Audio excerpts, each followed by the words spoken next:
नमस्कार, मैं हूं आपके साथ निशु शर्मा और आप देख रहे हैं हमारा खास बुलेटिन अपना उत्तर प्रदेश। चलिए शुरुआत करेंगे बुलेटिन की इस वक्त की बड़ी खबर के साथ, जहां यूपी सरकार का बड़ा फैसला सामने आया है। जातीय भेदभाव खत्म करने की पहल देखने को मिली है। इलाहाबाद हाईकोर्ट के आदेश पर कार्रवाई के निर्देश दिए गए। पुलिस रिकॉर्ड से जाति का जिक्र अब हटाया जाएगा। एफआईआर में जाति नहीं लिखी जाएगी। तो जातिवाद को समाज से दूर करने के लिए पहल देखने को मिली है, जहां पर जातीय भेदभाव खत्म करने की ये पहल है।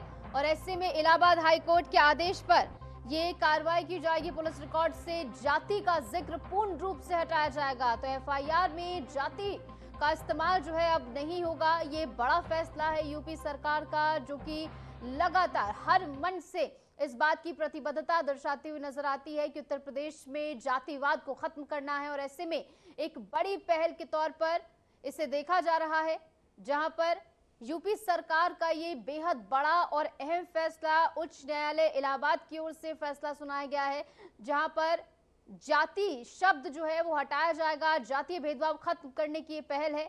और ऐसे में इलाहाबाद हाईकोर्ट में के आदेश पर अब ये कार्रवाई होगी और जल्द ही इसको जो अमली जामा पहनाया जाएगा। पुलिस रिकॉर्ड से जाति का जिक्र हटाया जाएगा।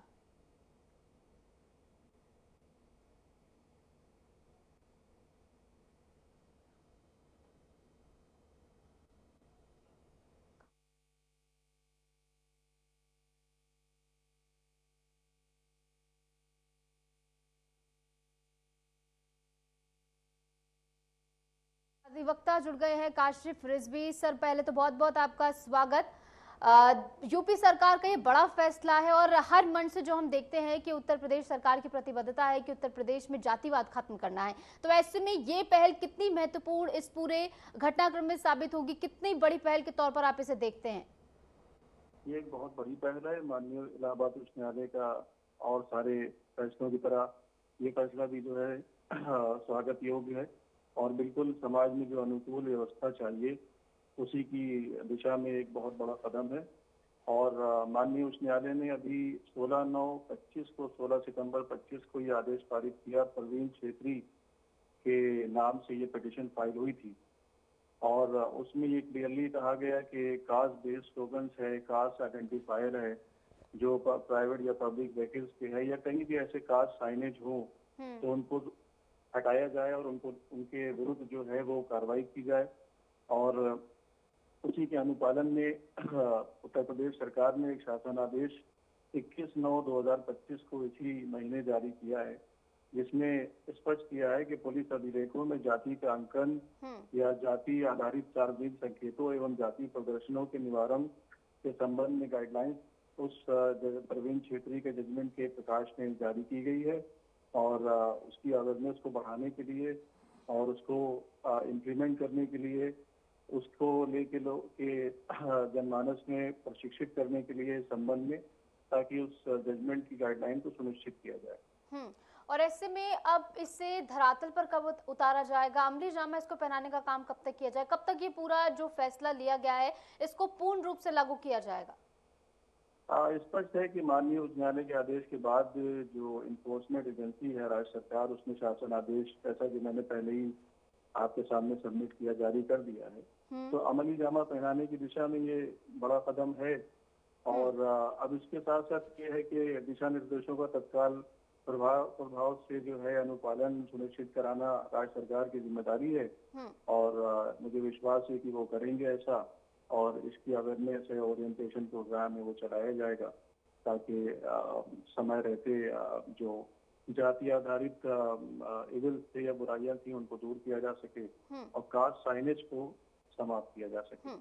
और ऐसे में काशिफ जी, एक बात ये भी समझना बहुत ज़रूरी है, या फिर आप समझा पाए इसको, क्योंकि हम देखते हैं कि जातिवाद एक ऐसा मुद्दा है जो कि लोगों के मन में बसा हुआ है, कहीं की जड़ों में बसा हुआ है। उत्तर प्रदेश में जातिवाद हो, चाहे बिहार में जातिवाद हो, ये तमाम वो ऐसे राज्य हैं जहाँ पर जातिवाद से राजनीति होती है। तो ऐसे में यहाँ पर लोगों को मानसिक रूप से जातिवाद से छुटकारा दिलाने में आगे और क्या कुछ कदम उठाए जाएंगे, और ये जो पहल लागू की गई है इसका लोगों पर कब तक हम देख पाएंगे कि असर दिखने लगेगा कि वो सच में इससे उभर रहे हैं? जी, इसमें 10 पॉइंट प्रोग्राम माननीय न्यायालय ने प्रवीण छेत्री के जजमेंट में दिया है इसका उल्लेख किया है और इसी को शासनादेश में अंगीकार भी किया गया है। ये बात सही है कि जो हमारा संवैधानिक रूपरेखा है उसमें डिस्क्रिमिनेशन इस ग्राउंड पे होता है जो नहीं होना चाहिए, जिसको आर्टिकल 16 है, आर्टिकल 16 है मैटर्स ऑफ पब्लिक एम्प्लॉयमेंट में साफ साफ मना किया गया है, प्रोहिबिट किया गया है। लेकिन अनफॉर्चुनेटली जैसा कि आपने स्वयं कहा कि राजनीतिक परिवेश में इसकी जो इम्पोर्टेंस है वो बहुत ज़्यादा हो जाती है। तो लोगों के जनमानस के मन मस्तिष्क से उसको या हजारों साल पुरानी व्यवस्था है ये कहना कि आज एक शासनादेश जारी हो गया और कल ये समाप्त हो जाएगा, ऐसा तो संभव नहीं है। लेकिन हाँ, उस दिशा में एक बड़ा कदम है और ये कहना कि 100% ये डिलीट हो जाएगा ऐसा तो मुमकिन नहीं, लेकिन कितना ज्यादा हम कर सकते हैं इसकी ओर ध्यान देना होगा ताकि हम एक इक्वालिटी बेस्ड समाज का निर्माण कर सकें। और मुझे लगता है कि उत्तर प्रदेश में ये इस दिशा में एक बहुत ही सराहनीय डेवलपमेंट है। बिल्कुल काशिफ जी, यही बात है कि जितना जहां तक पॉसिबल हो सकता है वहां तक सरकार जो है प्रयास करे। ऐसे में देखना होगा क्या कुछ प्रभाव जो है धरातल पर इसका देखने को मिलता है। फिलहाल बहुत बहुत शुक्रिया सर जुड़े हमारे साथ और इस मसले पर आपने हमारे साथ चर्चा में हिस्सा लिया। चलिए खबरों में आगे बढ़ेंगे। एक और बड़ी खबर आपको बता दें, वाराणसी से ये बड़ी खबर है। एयर इंडिया की फ्लाइट 91086 में घटना को लेकर एक खबर है। फ्लाइट का कॉकपिट खोलने की कोशिश हुई है बेंगलुरु से वाराणसी। ये विमान आ रहा था, हाईजैक के डर से कैप्टन ने नहीं खोला और कैप्टन ने एयर ट्रैफिक कंट्रोल को इस बारे में जानकारी तुरंत साझा की। एयरपोर्ट पर सीआईएसएफ की हिरासत में 8 लोग लिए गए हैं, सभी से बंद कमरे में फिलहाल पूछताछ की जा रही है। और ऐसे में क्या कुछ पूछताछ में सामने आएगा, क्या कुछ तथ्य निकलकर सामने आते हैं, देखना महत्वपूर्ण होगा। बेंगलुरु से वाराणसी ये विमान जा रहा था, हाईजैक के डर से कैप्टन ने कॉकपिट का डोर जो है वो नहीं खोला, बताया ये जा रहा है। लोगों की ओर से कॉकपिट का डोर खोलने की कोशिश की जा रही थी, लेकिन पायलट की ओर से उसे आशंका हुई कि हाईजैक किया जा सकता है, तो ऐसे में उसने कॉकपिट का दरवाजा नहीं खोला। ऐसे में फिलहाल जो तमाम लोग इसमें संलिप्त हैं, 8 लोग बताए जा रहे हैं जिनसे बंद कमरे में फिलहाल पूछताछ हो रही है। ऐसे में पूछताछ में क्या कुछ सामने आएगा देखना महत्वपूर्ण होगा। किन मंसूबों और किन आदेशों से ये फ्लाइट का दरवाजा जो है यानी कॉकपिट का दरवाजा जो है खोलने की कोशिश की जा रही थी, ये अभी पता नहीं लग पाया है। पूछताछ के बाद ही ये साफ होगा।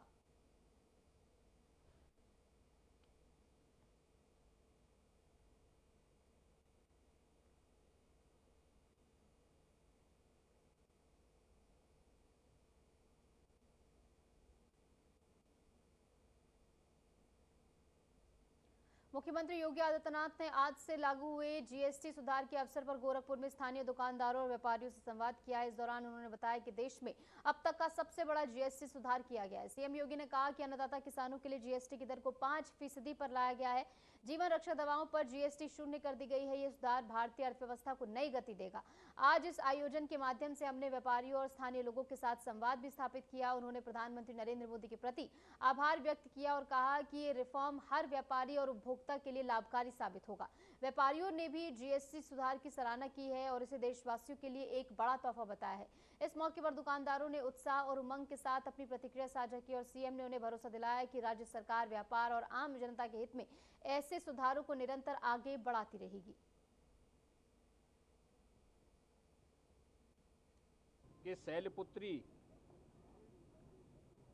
के प्रथम स्वरूप का आज पूरे देश के अंदर सनातन धर्मावलंबी पूजा अनुष्ठान के साथ जुड़ा हुआ है। शारदीय नवरात्रि के कलश स्थापना का कार्यक्रम भी आज संपन्न होने जा रहा है और इस अवसर पर पूरे देशवासियों को देश के यशस्वी प्रधानमंत्री आदरणीय श्री नरेंद्र मोदी जी ने दीपावली का एक उपहार दिया है। जीएसटी में अब तक के सबसे बड़े रिफॉर्म करके जिसमें सामान्य उपभोक्ता वस्तुओं को जीएसटी की दर को घटा करके 18 और 12% से कम करते 5 या 0 पर ला दिया है।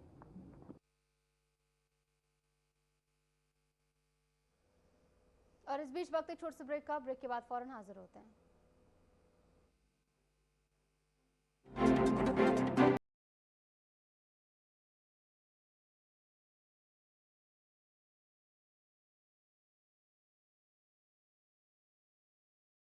प्रधानमंत्री नरेंद्र मोदी के मार्गदर्शन में माननीय मुख्यमंत्री योगी आदित्यनाथ के बुलंद इरादों ने बदली है उत्तर प्रदेश की तस्वीर। एमएसएमई और निजी क्षेत्र का उद्योग व्यापार फलने फूलने लगा और 2 करोड़ से अधिक युवाओं को रोजगार मिला। देशी विदेशी निवेशकों को उत्तर प्रदेश में संभावनाएं नजर आईं और इससे 60 लाख से अधिक नौजवानों को मिले हैं रोजगार के सुनहरे मौके। निष्पक्ष एवं पारदर्शी प्रक्रिया से 8.5 लाख से अधिक युवाओं को सरकारी नौकरियां मिली।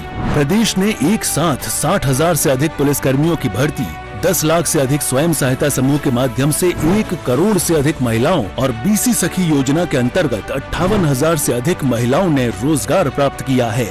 एक जनपद एक उत्पाद योजना से 30 लाख से अधिक और स्टार्टअप नीति के अंतर्गत 5 लाख से अधिक नौजवानों को मिला है रोजगार। युवाओं के हो रहे हैं सपने साकार। काम दमदार, डबल इंजन सरकार।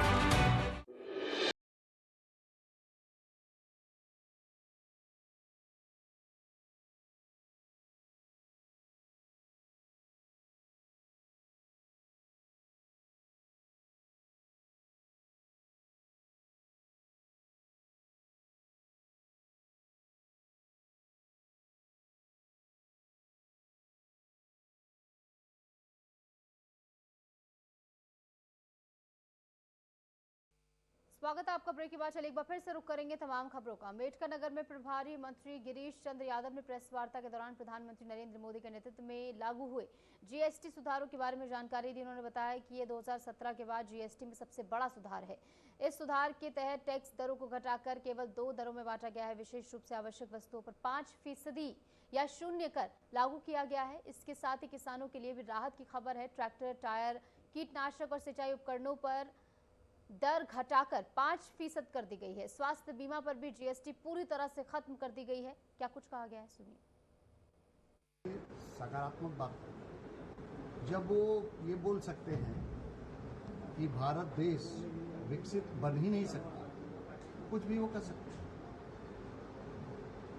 उनके देश के बारे में न तो सोचते हैं, वो तो सत्ता के लिए काम करते हैं। जीएसटी तब अगर जीएसटी का वो अध्ययन कर ले ठीक से कि क्या रिफॉर्म हुआ, कितने लाख करोड़ की बजट हो रही, इसकी जीडीपी में क्या वृद्धि हो रही, तब समझ में आएगा ये देश के हित में है।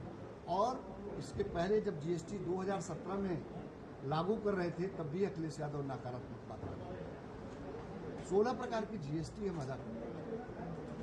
1 नेशन 1 जीएसटी, एक टैक्स, 1 नेशन 1 टैक्स की बात हम लोगों ने प्रारंभ किया था, तब भी अखिलेश यादव नकारात्मक की बात सर जीएसटी और वो अभी कभी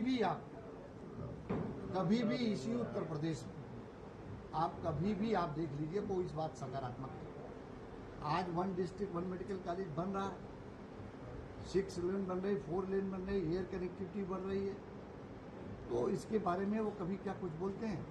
अभी आप देखिए निर्वाचन आयोग जो लोकतंत्र का संवैधानिक ढांचा है, वो उस पर भी आरोप लगा रहे हैं, प्रत्यारोप लगा रहे हैं। मोदी सरकार ने नवरात्रि के शुभ अवसर पर देश की माताओं, बहनों और आम नागरिकों को नेक्स्ट जेन जीएसटी रिफॉर्म्स का ऐतिहासिक उपहार दिया है। प्रधानमंत्री नरेंद्र मोदी के वादा किए गए सुधार को अब पूरे देश में लागू कर दिया गया है। 390 से अधिक वस्तुओं पर जीएसटी दरों में भारी कमी की गई है, जिसका असर रायबरेली में भी देखने को मिल रहा है। बाजारों में सुबह से खरीदारों की भीड़ दिख रही है। दुकानदारों के साथ साथ कस्टमरों में खुशी की लहर देखने को मिल रही है।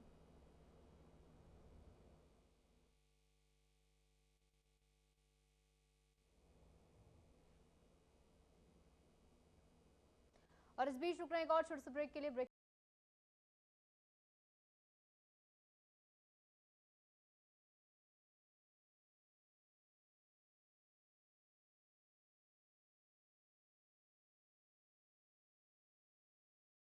नए भारत का नया उत्तर प्रदेश यशस्वी प्रधानमंत्री नरेंद्र मोदी जी के विजन के अनुरूप बन रहा है। $1 ट्रिलियन इकोनॉमी। नया उत्तर प्रदेश औद्योगिक और व्यापारिक क्षेत्र में छू रहा है नित नई ऊंचाइयां। माननीय मुख्यमंत्री योगी आदित्यनाथ के नेतृत्व में समग्र व्यापारिक प्रगति का प्रतीक बनकर उभरा है UP international trade show. Greater Noida में 25 से 29 सितंबर 2025 तक किया जा रहा है यूपी इंटरनेशनल ट्रेड शो के तृतीय संस्करण का आयोजन। यूपी ITS के तृतीय संस्करण में देश विदेश के कई व्यापारिक प्रतिष्ठान लेंगे हिस्सा। दुनिया देखेगी नए उत्तर प्रदेश के ट्रेड, ट्रेडिशन एंड ट्रांसफॉर्मेशन के साथ ही कला और संस्कृति की अनोखी झलक। आप भी आइए, अपने व्यवसाय को दीजिए वैश्विक उड़ान।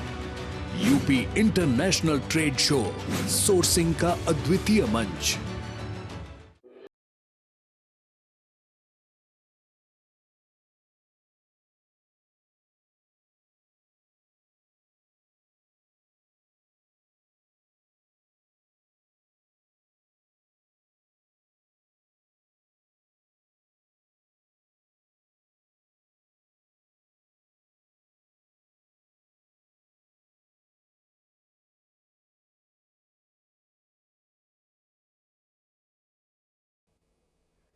स्वागत है आपका। ब्रेक के बाद चलिए एक बार फिर से रुक करेंगे तमाम खबरों का। बड़ी खबर आपको बता दें, राजधानी लखनऊ से शारदीय नवरात्रि की शुरुआत हो गई है। नवरात्रि पर मांस मछली की दुकानों का विरोध लगातार देखने को मिल रहा है। नॉनवेज शॉप बंद कराने हिंदू महासभा जो है निकल पड़ी है। कैसर बाग में नॉनवेज रेस्टोरेंट बंद कराने की मांग तेज हो गई है। रेस्टोरेंट संचालकों से दुकानें न खोलने की अपील की गई है। नरही समेत कई इलाकों में नॉनवेज शॉप बंद कराई गई हैं। तो ये बड़ी खबर हम आपको बता रहे हैं, जहां आज से शारदीय नवरात्रि की शुरुआत हो गई। ऐसे में हिंदू महासभा की ओर से तमाम जो कार्यकर्ता हैं वो नॉनवेज शॉप बंद कराने निकले हैं। मैं शिशिर चतुर्वेदी, राष्ट्रीय प्रवक्ता अखिल भारत हिंदू महासभा। आज हिंदू महासभा के कार्यकर्ताओं के साथ हम लोग बाजार निकले और हिंदू और मुस्लिम सभी दुकानदारों से अपील की कि मटन मुर्गे की दुकान, क्योंकि पवित्र नवरात्र का त्यौहार चल रहा, हम लोग साफ सुथरे तरीके से व्रत रखते हैं और भगवान का पूजन अर्चना करते हैं माता की, तो कम से कम ऐसे दिनों में आप लोग दुकान बंद करके कुछ सहयोग करें हम लोगों का। ये अपील हमने की दुकान जाकर। लखनऊ में प्रेस क्लब के पास, नरही बाजार में, तमाम जगह हम लोग गए तो दुकानदारों ने हम लोग का सहयोग किया और उन्होंने इस बात को माना। हम लोग चाहते हैं देश में आपसी भाईचारा, सौहार्द बढ़े और देश में सभी की धर्मों का सम्मान हो। तो हिंदू जनमानस की भावनाओं को लेकर ये मेरी अपील बहुत। सोनभद्र के डाला में स्थित मां वैष्णो देवी शक्तिपीठ धाम में नवरात्रि के पहले दिन श्रद्धालुओं की भारी भीड़ उमड़ पड़ी है। दूर दराज से आए भक्त सुबह 4 बजे से ही मंदिर में दर्शन के लिए कतार में लग गए हैं। मंदिर के कपाट सुबह माता शैलपुत्री के श्रृंगार के बाद भक्तों के लिए खोल दिए गए। भक्त माता को चुनरी, नारियल और मिष्ठान का भोग अर्पित कर रहे हैं। देखिए हमारी खास रिपोर्ट। डाला में स्थित माता वैष्णो देवी शक्तिपीठ धाम एक प्रमुख धार्मिक स्थल है, जिसे जम्मू के वैष्णो देवी धाम की तरह ही बनाया गया है और यहाँ जम्मू से लाई गई अखंड ज्योति के दर्शन भी होते हैं। ये वाराणसी शक्ति नगर हाईवे पर स्थित है और यहाँ एक विशाल 3 मंजिला मंदिर है, जिसमें प्राकृतिक गुफाएं, मां वैष्णो देवी की प्रतिमा, महालक्ष्मी, नवदुर्गा, शिव, हनुमान, भैरव बाबा, गायत्री और ब्रह्मा जी की मूर्तियां स्थापित हैं। आस्था का केंद्र मां वैष्णो शक्तिपीठ धाम का निर्माण 2004 में हुआ था। इस शक्तिपीठ की गुफाएं जम्मू स्थित माता वैष्णो देवी मंदिर की तर्ज पर बनी हुई है। गुफा में मां की पिंडी स्थापित है। बगल की गुफा में भैरव जी की स्थापना की गई है। मंदिर में गुफा की लंबाई लगभग 800 फीट है। धरातल से गुंबद की ऊंचाई 111 फीट है। एक मान्यता के अनुसार 10 अप्रैल 2002 को क्रशर व्यवसायी वेद वर्ग की सड़क दुर्घटना में कार पूरी तरह से क्षतिग्रस्त हो गई और वह बाल बाल बच गए। उन्हें एहसास हुआ कि देवी इस स्थान पर विराजमान है। उन्होंने अग्रवाल धर्मांत समिति के लोगों से मंदिर निर्माण का प्रस्ताव रखा। इस मंदिर की खासियत, विशेषता किसी मंदिर की वर्णित नहीं की जा सकती, परंतु यहाँ की एक मान्यता है। जो यहाँ के प्रथम नींव रखने वाले मदन गर्ग जी थे, उन्होंने मन में विचार किया, यहीं पर उनकी कार एक्सीडेंट हुई थी, जिसके कारण वो बच गए। कार उनकी पूरी चपटी हो गई थी, मतलब तहस नहस हो गई, ध्वस्त हो गई थी, पूरी कार नष्ट हो गई थी। तो उन्होंने मन में निश्चय किया कि मैं माता रानी का एक छोटा सा मंदिर बनवाऊंगा। इतना विकराल स्वरूप देने का उन्होंने नहीं सोचा था, परंतु माता रानी की कृपा हुई। एक छोटा सा मंदिर निर्माण करने का विचार किया उन्होंने। नींव रखा, नींव रखते ही सभी समाज का सहयोग मिला। पूरे अग्रवाल समाज ने सहयोग किया। इतना विशाल रूप यह मंदिर ले लिया। प्रधान पुजारी आचार्य प्रदीप देव पांडे बताते हैं कि 2004 के अक्टूबर माह में नवरात्र में जम्मू से अखंड ज्योति लाकर मंदिर में स्थापित की गई है, जो आज भी प्रज्वलित है। पुजारी बताते हैं कि भक्त जब गुफा से होकर पिंडी का दर्शन पूजन करते हैं तो उन्हें जम्मू की माता वैष्णो देवी का एहसास होता है। जो भी श्रद्धालु मनोकामना पूर्ति के लिए मंदिर परिसर में नारियल बांधते हैं, मां वैष्णो उनकी हर मुराद पूरी करती है। आने वाले समय में ये मंदिर पर्यटन एवं धार्मिक दृष्टि से महत्वपूर्ण होगा। हर वर्ष नवरात्र में बिहार, छत्तीसगढ़, झारखंड, मध्य प्रदेश, अन्य जगहों से हजारों श्रद्धालु मां के पिंडी स्वरूप का दर्शन पूजन करते हैं। आज शारदीय नवरात्र का पहला दिन है और जनपद सोनभद्र के सबसे प्रसिद्ध मंदिर डाला वैष्णो मंदिर में भक्तों की संख्या बढ़ती ही जा रही है। आइए दुकानदार से पूछते हैं कि क्या स्थिति है इस बार। जी, आपका नाम?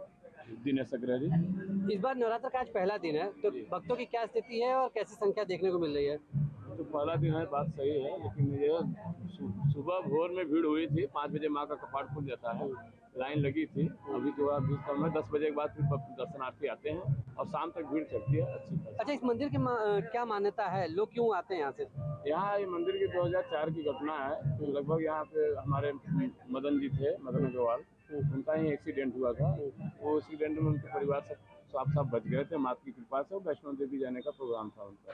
तो माँ की कृपा से उन्होंने मन्नत मानी कि हम यही माता जी का स्थापना करेंगे, और यही उन्होंने उनके समाज के लोगों ने मिल करके इस मंदिर का स्थापना की, जिससे भक्तों को बड़ा ही यहाँ जो दर्शन करके लाभ प्राप्त हो रहा है, उनको पुण्य मिल रहा है। जो जम्मू नहीं जा पा रहे हैं वो यहीं आके माँ की प्रतिमा का दर्शन करके अपना मनोकामना पूर्ण कर रहे हैं। तो जैसा कि जानकारी मिल रहा है, 2004 से यहाँ पर माता वैष्णो से एक ज्योति लाई गई थी, जो आज भी यहाँ जल रही है, जिसके दर्शन करके भक्तों को वही फल प्राप्त होते हैं जो माता वैष्णो मंदिर में दर्शन के बाद प्राप्त होते हैं। आइए चलते हैं अंदर और माता के दर्शन कराते हैं आपको। अखंड ज्योति जम्मू के कटरा से लाई गई। अखंड ज्योति मंदिर में तब से जल रही है जब से इसका निर्माण शुरू हुआ था। जम्मू के वैष्णो देवी धाम के समान प्राकृतिक गुफाएं बनाई हुई हैं, जिसमें जगह जगह जंगली जानवरों की आकृतियां भी बनाई गई हैं। मंदिर के बीचों बीच मां वैष्णो देवी का स्थान है। प्रथम तल पर माता लक्ष्मी और द्वितीय तल पर माता नवदुर्गा की मूर्तियां हैं। साथ ही भगवान शिव, हनुमान, भैरव बाबा, गायत्री और ब्रह्मा जी की मूर्तियां भी स्थापित है। मंदिर में आके बहुत अच्छा लगा। माता रानी के पास दर्शन अच्छे से हुआ। मंदिर की बहुत मान्यता है। जैसे मेरे हस्बैंड बताया ना कि हमारा घर कंप्लीट हो गया, हमारी शादी पति साथ में आए। हाँ, हम दोनों साथ में आए हैं मैया का दर्शन करने। उड़ीसा के वास्तुकार आर.के. परेरा के तहत 1 बीघा में बने इस 3 मंजिला मंदिर का निर्माण कार्य वास्तुकला को ध्यान में रखकर किया गया है। मंदिर परिसर में भक्तों के ठहरने के लिए धर्मशाला, प्रेक्षागृह और विवाह जैसे आयोजनों के लिए कमरे उपलब्ध है। जी, जब से मंदिर की प्राण प्रतिष्ठा हुई और मंदिर की प्राण प्रतिष्ठा से अब तक भगवती की कृपा से ज्योति का विश्राम नहीं हुआ है।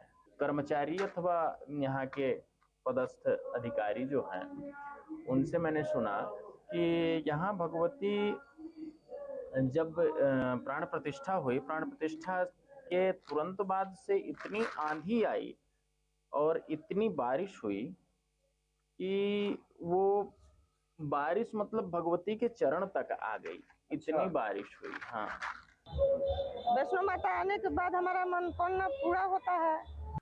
और माता रानी का चमत्कार मेरे लिए तो एक वरदान है। मेरा घर पेंडिंग था, 10 साल से मुकदमा चल रहा था। मैं माता रानी के पास में नारियल बांधा, उसके 2 महीने बाद ही पता नहीं कैसा चमत्कार हुआ कि मेरा मकान पूरा हो गया। कहाँ से चमत्कार हुआ हमको खुद पता नहीं चला, बस हो गया चमत्कार। उसके बाद माता रानी के पास आया, नारियल अपना खोला। कितने साल से मंदिर पे आ रहे हैं? मैं तो 10 साल हो गया हमको आते हुए। मंदिर की सुरक्षा और निगरानी के लिए सीसीटीवी कैमरे लगाए गए। ये मंदिर सोनभद्र के ओबरा से लगभग 8 किलोमीटर पूर्व और चौपन से लगभग 5 किलोमीटर दक्षिण में डालाबारी के पास स्थित है। माता रानी का मंदिर उत्तर प्रदेश सहित आसपास के अन्य राज्यों में भक्तों के लिए आस्था का केंद्र है, जो अपनी मनोकामनाएं पूरी करने के लिए यहाँ आते हैं। तो आपने देखा किस तरह मां वैष्णो देवी शक्तिपीठ धाम में भक्तों का जनसैलाब उमड़ा है और कैसे यहां की आस्था लोगों को खींच लाती है। नवरात्रि का पहला दिन मां शैलपुत्री को समर्पित होता है और सोनभद्र में इसकी शुरुआत हुई है पूरी श्रद्धा और भक्ति के साथ। Bureau report RNTV। और फिलहाल के लिए हमारे इस खास बुलेटिन में इतना ही। नमस्कार।